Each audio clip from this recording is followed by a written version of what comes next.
Okay, so somebody asked me in a comment about the Turkish horse bows that I have from Ali Bow. These are two variations you can get on Amazon that I've seen. Um, both of these are uh, small, short bows, very, very robust. They can put out a lot of FPS. You're talking about 180, 190 feet per second. And it varies on the type of arrow you're using. So when you use these or set these up, and you'll note that I have knocking points on these for a very specific reason. Um, this one is the regular one with no oxhorn tip. This is the oxhorn tip version. String guide, that's where that is. And there's a slight variation in the angle of the tips, which you can see, and they're slightly different, but there's the same idea, and they work really well. So I'm going to put these on the scale. This is the 45. So I couldn't get it in the 50, and then I ordered it and it came, and then they had the 50s in stock on Amazon, or rather on Prime. So if you don't get it on Prime, it takes a month and a half to get here. So, uh-oh, it said error. Can I do it again? Okay. And we'll go there. Okay, 4810. That was over 28 inches, though. That I can guarantee you. And this one will be 53, 56. This one is my Deer Seeker Archery 60-pound, and it's a 52-inch. Now, these are 48-inch bows. So this one's a 52, and it's going to be a little different, I would say. But that's 60 pounds, so you can really feel that. That's 54.36. I'm going to do that one again.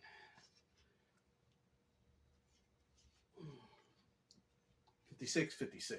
But I've had this strung for about a week, same as those. To test that out, as far as, will they lose power if they're strung for an extended period of time? Which is pretty much, yeah.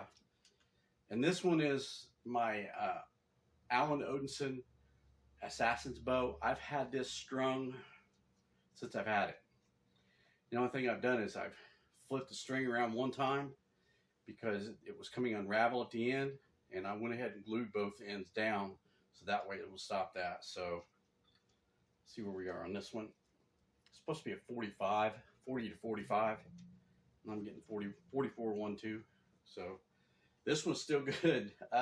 PVC bow, very good bow to have in your arsenal. But like I said, with this Deer Seeker archery bow, I'm a little impressed that it's not closer to 60. We'll try it again because a lot of this is human error. 57.08. All right, so it's going up every time I do this. Do it one more time on this one.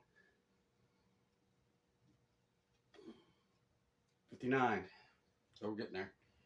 Okay, but these bows here, I like using these because they're short and extremely easy to use.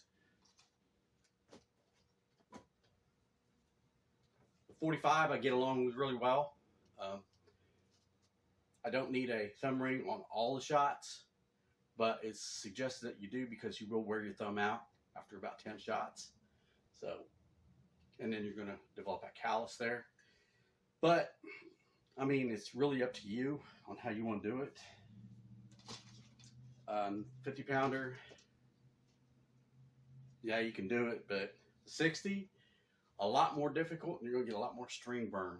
So I would stick with a thumb ring. I have multiple thumb rings. I've done a video on them. I'm going to do another extended video. That way you guys can see how you can modify them to work better for you. Well, the brass one comes with a little tab on the thumbnail, so that way it stays secure to your thumb. If it weren't for the fact that it was brass, you could wear it like jewelry, but the brass will leave a black mark on your skin, so it really doesn't work out that great. Does anybody know where anybody can help me get rid of these Kttens? I got 4 of them. They're on week 6, starting next Tuesday, but I'm already starting to potty train them or litter box train them. So in about 2.5 weeks, they'll be ready to go.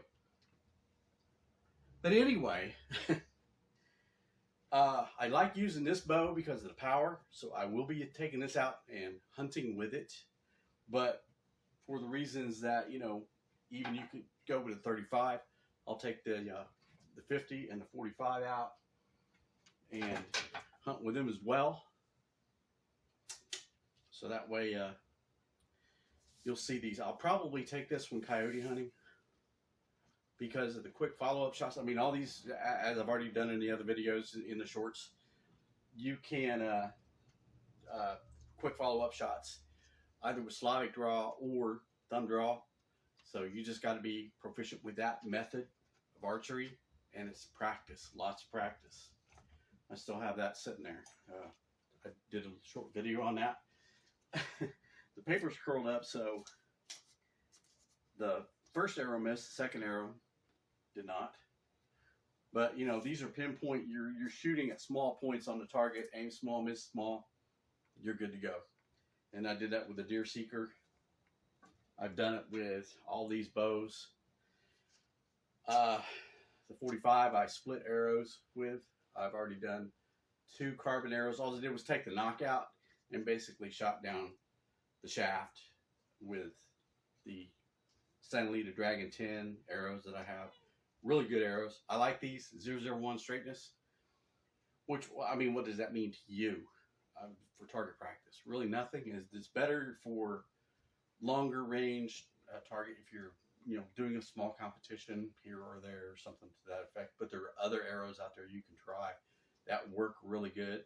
Wooden arrows, 500 spine or weaker spined arrows probably are too wobbly, so they're not really pinpoint accurate at longer ranges. Stiffer carbon, these are 290 spine, so you know they're going to be a stiffer shaft going down range, so they won't have a lot of wobble and variations.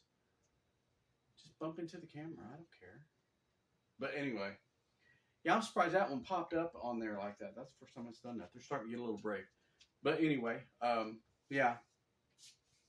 Ask questions in the comments if you want to on which bow do you think you want to go with. I'll help you out to decide. This is what we call budget archery.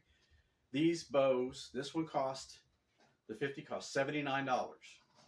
And it was probably closer to $90 to ship it. It's on Prime.